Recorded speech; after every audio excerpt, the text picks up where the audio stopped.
नमस्कार दोस्तों, इस वीडियो में हम देखेंगे पूरे अनुच्छेद को, टोटल जितने भी अनुच्छेद हैं पूरे अनुच्छेद देखेंगे। ठीक है ना, इस एक ही वीडियो में पूरा पूरा अनुच्छेद देख लेंगे। ठीक है ना, जो महत्वपूर्ण जो अनुच्छेद हैं इंपॉर्टेंट वो हम सब देखेंगे। ठीक है ना, तो पहला अनुच्छेद है अनुच्छेद नंबर 1 है दोस्तों, संघ का नाम और राज्य क्षेत्र। ठीक है, अनुच्छेद 2 में है नए राज्यों का प्रवेश या स्थापना। अनुच्छेद 3 में है राज्य का निर्माण तथा सीमाओं या नामों में परिवर्तन। ठीक है, अनुच्छेद 4 देते हैं दोस्तों, इसमें क्या है, पहली अनुसूचित व चौथी अनुसूची के संशोधन तथा 2 और 3 के अधीन बनाई गई विधियां हैं। ठीक है ना, अनुच्छेद 5 में संविधान के प्रारंभ पर नागरिकता। ठीक है, अनुच्छेद 6 है भारत आने वाले व्यक्तियों को नागरिकता। अनुच्छेद 7 है पाकिस्तान जाने वाले को नागरिकता। ठीक है, अनुच्छेद 8 है भारत के बाहर रहने वाले व्यक्तियों का नागरिकता। ठीक है, अनुच्छेद 9 है विदेशी राज्य की नागरिकता लेने पर नागरिकता का न होना, यानी कि नागरिकता को समाप्त कर दिया जाएगा। ठीक है, अनुच्छेद 10 में नागरिकता के अधिकारों का बना रहना। अनुच्छेद 11 है संसद द्वारा नागरिकता के लिए कानून का विनियमन। अनुच्छेद 12 में है राज्य की परिभाषा। अनुच्छेद 13 में है मूल अधिकारों को असंगत या अल्पीकरण करने वाली विधियाँ। अनुच्छेद 14 में है विधि के समक्ष समानता। अनुच्छेद 15 है धर्म जाति लिंग पर भेद का प्रतिषेध। अनुच्छेद 16 है लोक नियोजन में अवसर की समानता। अनुच्छेद 17 में अस्पृश्यता का अंत। अनुच्छेद 18 में है उपाधियों का अंत। अनुच्छेद 19 में है वाक की स्वतंत्रता।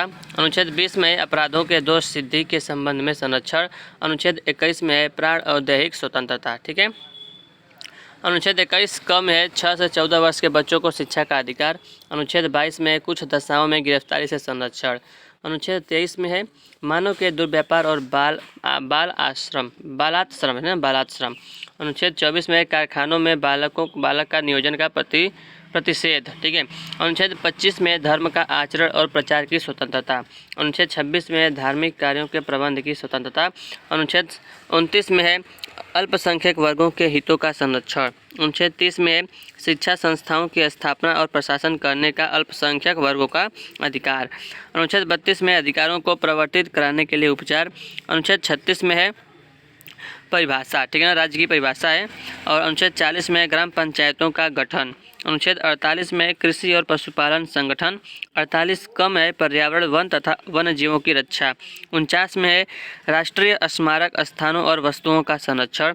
अनुच्छेद 50 में है कार्यपालिका से न्यायपालिका का पृथक्करण। ठीक है, अनुच्छेद 51 में अंतर्राष्ट्रीय शांति और सुरक्षा। 51 क में है मूल कर्तव्य। अनुच्छेद 52 में है भारत का राष्ट्रपति। अनुच्छेद 53 में है संघ की कार्यपालिका शक्ति। अनुच्छेद 54 में है राष्ट्रपति का निर्वाचन। अनुच्छेद 55 में है राष्ट्रपति के निर्वाचन की रीति। 56 में है राष्ट्रपति की पदावधि। 57 में है पुनर्निर्वाचन के लिए पात्रता। ठीक है, अनुच्छेद 58 में है राष्ट्रपति निर्वाचित होने के लिए अर्हताएँ। 59 में है राष्ट्रपति पद के लिए शर्तें। 60 में है राष्ट्रपति की शपथ। 61 में राष्ट्रपति पर महाभियोग लगाने की प्रक्रिया 61 में याद रखिएगा। 62 में राष्ट्रपति पद पर व्यक्ति को भरने के लिए निर्वाचन का समय और रीतियाँ।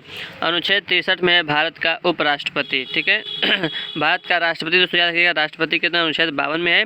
और 63 में है भारत का उपराष्ट्रपति। 64 में उपराष्ट्रपति जो है राज्यसभा का पदेन सभापति होता है, ये 64 में है। ठीक है, 65 में राष्ट्रपति के पद की रिक्त पर उपराष्ट्रपति के कार्य। अनुच्छेद 66 में उपराष्ट्रपति का निर्वाचन। 67 में उपराष्ट्रपति की पदावधि। 68 में उपराष्ट्रपति के पद की रिक्त पद भरने के लिए, ठीक है, के लिए निर्वाचन। अनुच्छेद 69 में उपराष्ट्रपति द्वारा शपथ। अनुच्छेद 70 में अन्य आकस्मिकता में राष्ट्रपति के कर्तव्यों का निर्वहन। अनुच्छेद 71 में राष्ट्रपति और उपराष्ट्रपति के निर्वाचन संबंधित विषय। अनुच्छेद 72 में क्षमादान की शक्ति, राष्ट्रपति की क्षमादान की शक्ति। अनुच्छेद 72। 73 में संघ की कार्यपालिका शक्ति का विस्तार। अनुच्छेद 74 में राष्ट्रपति को सलाह देने के लिए मंत्रिपरिषद। अनुच्छेद 74। 75 में मंत्रियों के बारे में उपबंध। 76 में भारत का महान्यायवादी, इंपॉर्टेंट है। अनुच्छेद 76 में भारत का महान्यायवादी। 77 में भारत सरकार के कार्य का संचालन। 78 में राष्ट्रपति को जानकारी देने के प्रधानमंत्री के कर्तव्य। 78 में, ठीक है। 79 में है संसद का गठन। 80 में राज्यसभा की संरचना। 81 में लोकसभा की संरचना। 83 में संसद के सदनों की अवधि। 83 में 84 में संसद के सदस्यों के लिए अर्हता। ठीक है, 85 में संसद का सत्रावसान और विघटन। 85 में याद रखिएगा, ठीक है ना, 85 में। 87 में राष्ट्रपति का विशेष अभिभाषण। 88 में सदनों के बारे में मंत्रियों और महान्यायवादी का अधिकार। अनुच्छेद 89 में है राज्यसभा का सभापति और उपसभापति। अनुच्छेद 90 में उपसभापति का पद रिक्त होना या पद हटाया जाना। अनुच्छेद 91 में है सभापति के कर्तव्यों का पालन और शक्ति। अनुच्छेद 92 में सभापति या उपसभापति को पद से हटाने का संकल्प विचाराधीन हो तब उसका पीठासीन न होना। अनुच्छेद 93 में लोकसभा का अध्यक्ष और उपाध्यक्ष, ठीक है।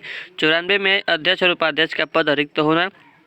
95 में अध्यक्ष में कर्तव्य एवं शक्तियाँ। 96 में अध्यक्ष उपाध्यक्ष को पद से हटाने का संकल्प हो तब उसका पीठासीन न होना। अनुच्छेद 97 में सभापति उपसभापति तथा अध्यक्ष उपाध्यक्ष के वेतन और भत्ते 97 में, ठीक है। और 98 में संसद का सचिवालय। 99 में सदस्य द्वारा शपथ या प्रतिज्ञान, संसद सदस्य द्वारा जो है शपथ या प्रतिज्ञान अनुच्छेद 99 में। 100 में क्या है, संसाधनों में मतदान रिक्तियां के होते हुए भी सदनों के कार्य करने की शक्ति और गढ़ पूर्ति। दोस्तों आपसे पूछेगा कि गढ़ पूर्ति किस अनुच्छेद में है, तो अनुच्छेद 100 में है, ठीक है। आगे बढ़ते हैं, इम्पॉर्टेंट है अनुच्छेद 108। अनुच्छेद 108 में क्या है, कुछ दशाओं में दोनों सदनों की संयुक्त बैठक, ठीक है। 109 में धन विधेयक के संबंध में विशेष प्रक्रिया। 110 में धन विधेयक की परिभाषा, इंपॉर्टेंट है, तो 110 में धन विधेयक की परिभाषा है। अनुच्छेद 111 में विधेयकों पर अनुमति।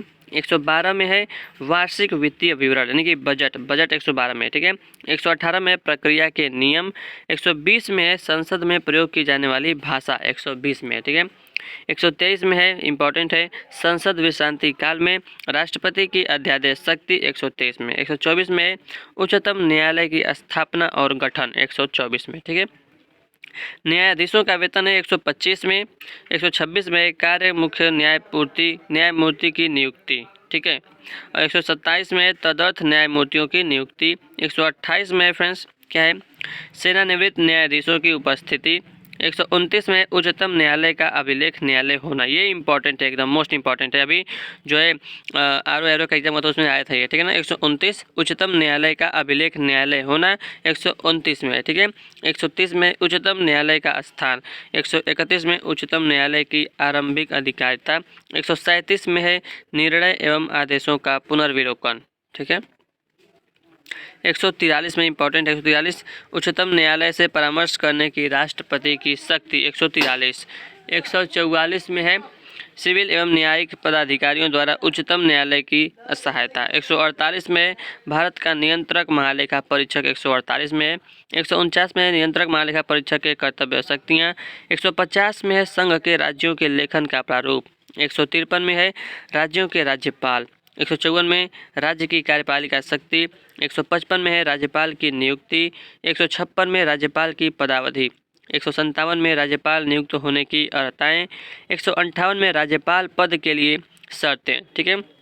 159 में राज्यपाल द्वारा शपथ या प्रतिज्ञान। 163 में राज्यपाल को सलाह देने के लिए मंत्री परिषद, 163 में, ठीक है। 164 में मंत्रियों के बारे में अन्य उपबंध। 165 में राज्य का महाधिवक्ता। 166 में राज्य सरकार का संचालन, ठीक है। अनुच्छेद 167 में राज्यपाल को जानकारी देने के संबंध में मुख्यमंत्री के कर्तव्य, ठीक है। 167 में। 168 में राज्य के विधानमंडल का गठन है। 170 में विधानसभाओं की संरचना है। 171 में विधान परिषद की संरचना। 172 में राज्यों के विधानमंडल की अवधि है। और 176 में राज्यपाल का विशेष अभिभाषण, याद रखिएगा 176 में राज्यपाल का विशेष अभिभाषण है, ठीक है। 177 में सदनों के बारे में मंत्रियों और महाधिवक्ता के अधिकार हैं। 178 में विधानसभा का अध्यक्ष और उपाध्यक्ष। 179 में अध्यक्ष और उपाध्यक्ष का पद रिक्त होना या पद से हटाया जाना।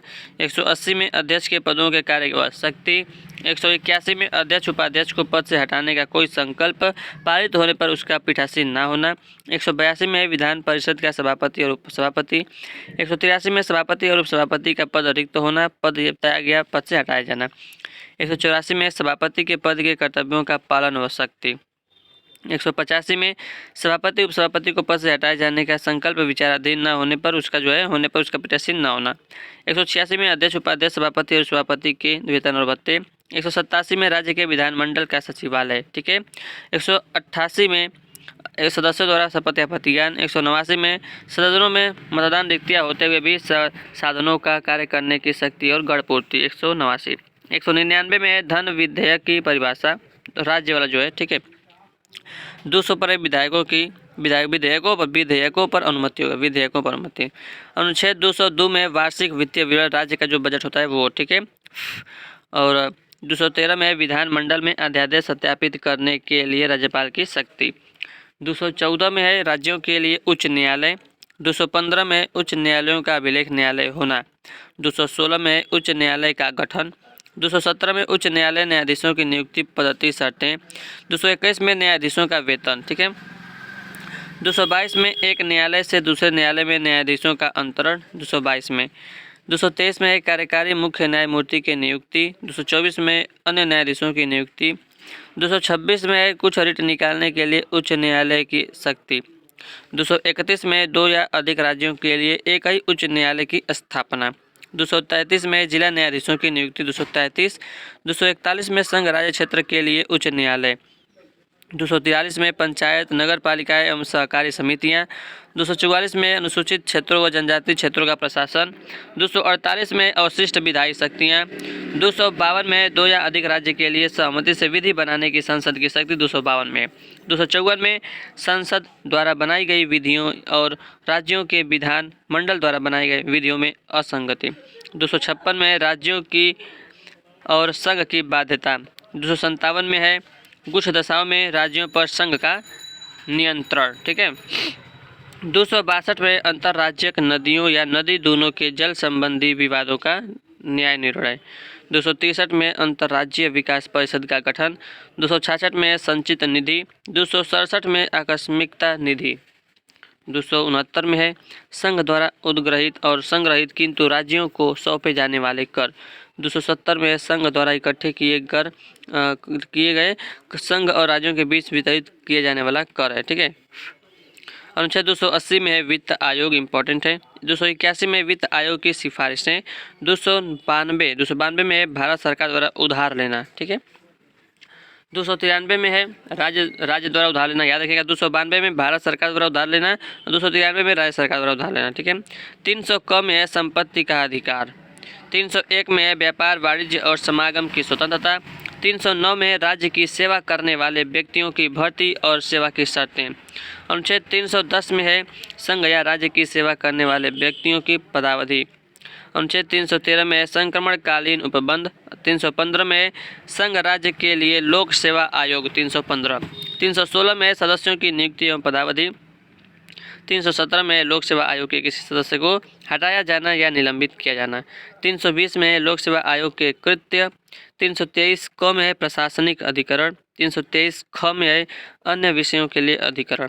324 में निर्वाचनों के अधीक्षण, निर्देशन और नियंत्रण का निर्वाचन आयोग में निहित होना। 329 में निर्वाचन संबंधी मामलों में न्यायालय के हस्तक्षेप का वर्णन। 330 में है लोकसभा में अनुसूचित जाति और अनुसूचित जनजाति के लिए स्थानों का आरक्षण। 331 में लोकसभा में आंग्ल भारतीय समुदाय का प्रतिनिधित्व। अनुच्छेद 332 है राज्य के विधानसभा में अनुसूचित जाति और अनुसूचित जनजातियों के लिए स्थानों का आरक्षण। 333 है राज्य की विधानसभा में आंग्ल भारतीय समुदाय का प्रतिनिधित्व, ठीक है। अनुच्छेद 343 में संघ की परिभाषा। 344 में है राजभाषा के संबंध में आयोग और संसद की समिति। 350 क में है प्राथमिक स्तर पर मातृभाषा में शिक्षा की सुविधाएं। 350 क 351 में है हिंदी भाषा के विकास के लिए निर्देश। 352 में है आपात की उद्घोषणा का प्रभाव। 356 में राज्य में संवैधानिक तंत्र का विफल हो जाने की दशा में उपबंध। 360 में है वित्तीय आपात के बारे में उपबंध। 368 में संविधान का संशोधन करने की संसद की शक्ति और उसकी प्रक्रिया। 368 इम्पोर्टेंट है। 370 में है जम्मू एवं कश्मीर राज्य के लिए विशेष उपबंध और 378 में है लोक सेवा, ठीक है ना। तो दोस्तों यहाँ तक हमारा टोटल 378 जो अनुच्छेद हैं, टोटल तो 395 अनुच्छेद है, लेकिन जितने भी इम्पोर्टेंट हैं वो मैंने आपको पूरा करवा दिया है, ठीक है ना। तो फ्रेंड्स वीडियो अच्छा है तो वीडियो को लाइक जरूर करिएगा। और इतना दोस्तों मैंने आप पूरा जो है 15 मिनट में मैंने आपको पूरा जो है करवा दिया, पूरा कंप्लीट, ठीक है ना। तो फ्रेंड्स वीडियो को लाइक जरूर करिएगा और चैनल पर नए हैं तो चैनल को सब्सक्राइब जरूर कर दीजिएगा, ठीक है फ्रेंड्स। तो आशा करते हैं दोस्तों कि आपको वीडियो पसंद आया होगा, ठीक है ना। तो friends thanks for watching this video. दोस्तों अगर आपने पिछले के वीडियो नहीं देखे तो भी जरूर देख लीजिएगा, बहुत मोस्ट इंपॉर्टेंट मैंने आपको उसमें बताया, ठीक है ना। Thanks for watching. जय हिंद, जय भारत, वंदे मातरम।